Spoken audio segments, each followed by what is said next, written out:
ಲಿಂಗಸುಗೂರು ರಾಜ್ಯದಲ್ಲಿ ನಡೆಯುವ 2 ಉಪಚುನಾವಣೆಯಲ್ಲಿ ಭಾರತೀಯ ರಾಷ್ಟ್ರೀಯ ಕಾಂಗ್ರೆಸ್ ಬಹುಮತದೊಂದಿಗೆ ವಿಜಯ ಸಾಧಿಸಲಿದೆ ಎಂದು ಶಾಸಕ ಯತೀಂದ್ರ ಸಿದ್ದರಾಮಯ್ಯ ಭವಿಷ್ಯ ನುಡಿದರು. ಪಟ್ಟಣದ ಕಾಂಗ್ರೆಸ್ ಕಚೇರಿಯಲ್ಲಿ ನಡೆದ ಸುದ್ದಿಗೋಷ್ಠಿಯಲ್ಲಿ ಮಾತನಾಡಿದ ಅವರು, ದಾವಣಗೆರೆಯಲ್ಲಿನ ಬಂಡಾಯವನ್ನು ಸಿಎಂ ಸಿದ್ದರಾಮಯ್ಯನವರು ನೇತೃತ್ವದಲ್ಲಿ ಬಂಡಾಯ ಅಭ್ಯರ್ಥಿ ಪೈಲ್ವಾನ್ ಅವರ ಜೊತೆ ಮಾತುಕತೆ ನಡೆಸಿದ್ದಾರೆ. ಈಗಾಗಲೇ ಅವರು ಕಾಂಗ್ರೆಸ್ ಅಭ್ಯರ್ಥಿ ಸಮರ್ಥ ಶಾಮನೂರು ಪರವಾಗಿ ಚುನಾವಣೆ ಪ್ರಚಾರದಲ್ಲಿ ತೊಡಗಿದ್ದಾರೆ.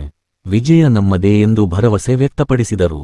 ಅದೇ ರೀತಿಯಾಗಿ ಬಾಗಲಕೋಟೆಯಲ್ಲೂ ಮೇಟಿ ಕುಟುಂಬದ ಅಸಮಾಧಾನವನ್ನು ಅಪ್ಪಾಜಿಯವರು ಬಗೆಹರಿಸಿದ್ದಾರೆ. ಸ್ಥಳೀಯ ನಾಯಕರು ಈಗಾಗಲೇ ಭರ್ಜರಿ ಪ್ರಚಾರದಲ್ಲಿ ತೊಡಗಿದ್ದಾರೆ. ಇಲ್ಲಿಯೂ ಕೂಡ ಕಾಂಗ್ರೆಸ್ ಅಭ್ಯರ್ಥಿ ಉಮೇಶ ಮೇಟಿಯವರು ಭರ್ಜರಿ ಜಯ ಪಡೆಯುತ್ತಾರೆ. ನಾನು ಇವತ್ತು ಬಾದಾಮಿಯಲ್ಲಿ ಪ್ರಚಾರಕ್ಕೆ ತೆರಳುತ್ತಿದ್ದೇನೆ ಎಂದರು. ಸಿಎಂ ಸಿದ್ದರಾಮಯ್ಯನವರ ಬಗ್ಗೆ ಉತ್ತರ ಕರ್ನಾಟಕದ ಜನತೆ ಪ್ರೀತಿ ವಿಶ್ವಾಸ ಇಟ್ಟಿದ್ದಾರೆ. ಜೊತೆಗೆ ನನಗೂ ಕೂಡ ಅದೇ ಪ್ರೀತಿ ವಿಶ್ವಾಸ ತೋರುತ್ತಿದ್ದಾರೆ. ಮತ್ತು ಪಟ್ಟಣದ ತಾಯಿ ಮಕ್ಕಳ ಆಸ್ಪತ್ರೆ ಉದ್ಘಾಟನೆ, ಮುದಗಲ್ ಪಟ್ಟಣಕ್ಕೆ ಶಾಶ್ವತ ಕುಡಿಯುವ ನೀರಿನ ಸಮಸ್ಯೆಯನ್ನು ಸಿಎಂ ಗಮನಕ್ಕೆ ತಂದು ಬಗೆಹರಿಸಲು ಪ್ರಯತ್ನ ಮಾಡುತ್ತೇನೆ ಎಂದರು.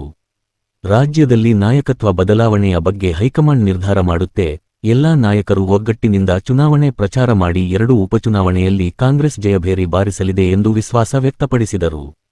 ಈ ಸಂದರ್ಭದಲ್ಲಿ ಕೆಪಿಸಿಸಿ ರಾಜ್ಯ ಉಪಾಧ್ಯಕ್ಷರು ಮಾಜಿ ಶಾಸಕ ಡಿಎಸ್ ಹುಲಗೇರಿ, ಬ್ಲಾಕ್ ಕಾಂಗ್ರೆಸ್ ಅಧ್ಯಕ್ಷ ಗೋವಿಂದ ನಾಯಕ, ಮುದಗಲ್ ಬ್ಲಾಕ್ ಕಾಂಗ್ರೆಸ್ ಅಧ್ಯಕ್ಷ ಶಿವಶಂಕರಗೌಡ, ಮುದಕಪ್ಪ, ವಕೀಲರು ಮಹಮ್ಮದ್ ರಫಿ, ಉಮೇಶ್ ಹುನಕುಂಟಿ, ಖಾಜಾ ಹುಸೇನ್ ಪೂಲವಾಲೆ, ಬಾಬಾ ಖಾಜಿ, ಸಂಗಮೇಶ, ಗದ್ದೆನಗೌಡ, ವೆಂಕಟೇಶ್ ರಾಂಪುರ ತಾಂಡ ಸೇರಿದಂತೆ ಹಲವರು ಇದ್ದರು.